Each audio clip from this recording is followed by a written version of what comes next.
নেব না আপনাদের বিরুদ্ধে দাঁড়াতে। পরিষ্কার কথা, গণ অধিকার পরিষদ সহ অন্যান্য যে সকল রাজনৈতিক দল এই আন্দোলন সংগ্রামে অংশগ্রহণ করেছে, তাদের নেতা কর্মীরা শহীদ হয়েছে, ত্যাগ স্বীকার করেছে, প্রত্যেকের ত্যাগের মূল্য সরকার দেবে। কিন্তু বন্ধুগণ, এই যে সুযোগ আমরা পেয়েছি, 53 বছরে একটি বার আমরা আমাদের জাতীয় জীবনে এই সুযোগ পেয়েছি। সেই সুযোগ হেলায় ফেলায় নষ্ট করা যাবে না। রাতারাতি নির্বাচন হলে এই ব্যবস্থার পরিবর্তন হবে না। সংবিধান পরিবর্তনের দাবি আসছে।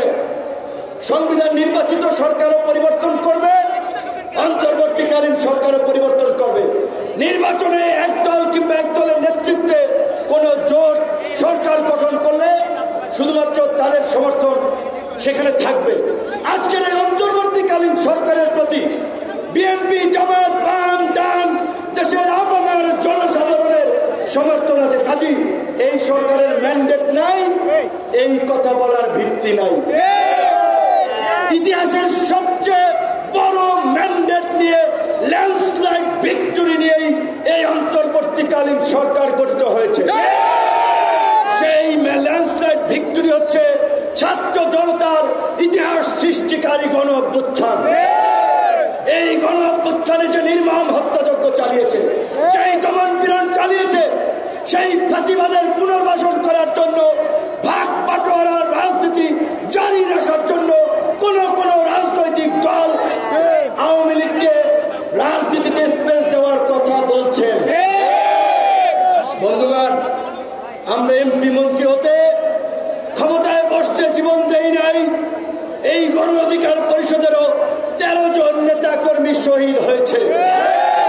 এই যে আমাদের চট্টগ্রাম বিশ্ববিদ্যালয়ের ছাত্র নেতা জসিম থেকে শুরু করে নারী নেত্রী ডলি, এই যে আকাশ ভাই তায়েব, এইখানে যে সমস্ত নেতৃবৃন্দ আজকের এই প্রোগ্রাম আছে, ছাত্রলীগ যুবলীগের দ্বারা এমন কোন নেতা কর্মী নাই যারা অত্যাচারিত, নির্যাতিত, লাঞ্ছিত হয় না। এমপি হইতে পারবে কিনা এটা তো আমরা জানি না, জানতাম না। কাজে আমরা এমপি মন্ত্রী হওয়ার জন্য চান্দাবাজি ধান্দাবাজি করার জন্য রাজপথে নামি নাই, সংগ্রাম করি নাই। তরুণদের প্রত্যাশা নতুন বাংলাদেশ। কাজী সেই নতুন বাংলাদেশ বিনির্মাণ করার জন্যই গণ অধিকার পরিষদ এই জাগ্রত তারুণ্য কাজ করবে। আওয়ামী লীগকে পুনর্বাসনের পক্ষে যারা অবস্থান নেবে, আমরা বলতে চাই তারা ফাঁসিবাদের দোষর। এবং আমরা বলতে পারি আওয়ামী লীগের পুনর্বাসন ঠেকানোর জন্য আবার যদি দ্বিতীয় বিপ্লবের ডাক দিতে হয়, এই চট্টগ্রামের মাটি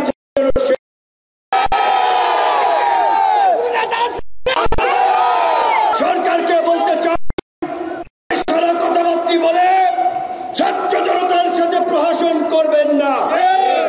আপনারা বলেছেন 2-1টি রাজনৈতিক দল চায় আওয়ামী লীগ আগামী নির্বাচনে অংশগ্রহণ করুক। ছাত্র জনতার রক্তের উপর দিয়ে পাড়া দিয়ে আওয়ামী লীগ নির্বাচনে আসবে, আর আমরা কি চুষব? সংগঠন হিসেবে আওয়ামী লীগের বিচার না রাখার বিধানকে আমরা তীব্র নিন্দা এবং ঘৃণা জানাচ্ছি। বলতে চাই, আওয়ামী লীগকে নিষিদ্ধ করা এবং বিচারের দাবিতে গণ অধিকার পরিষদ আপনাদেরকে এই চট্টগ্রাম প্রোগ্রামের ডাক দেওয়ার আমরা আহ্বান জানাই। অপরাপর রাজনৈতিক দল, ছাত্র আন্দোলনের নেতৃবৃন্দ সকলকে নিয়ে আগামী 1 সপ্তাহের মধ্যেই আওয়ামী লীগকে নিষিদ্ধের প্রথম প্রোগ্রাম এই চট্টগ্রাম থেকে আপনারা ডাকবেন। সারা বাংলাদেশে তার ঢেউ ছড়িয়ে পড়বে। আওয়ামী লীগকে নিষিদ্ধের দাবিতে প্রয়োজনে ঢাকায় মহাসমাবেশ করব। আপনাদের সেই প্রস্তুতি নেওয়ার আহ্বান জানাচ্ছি।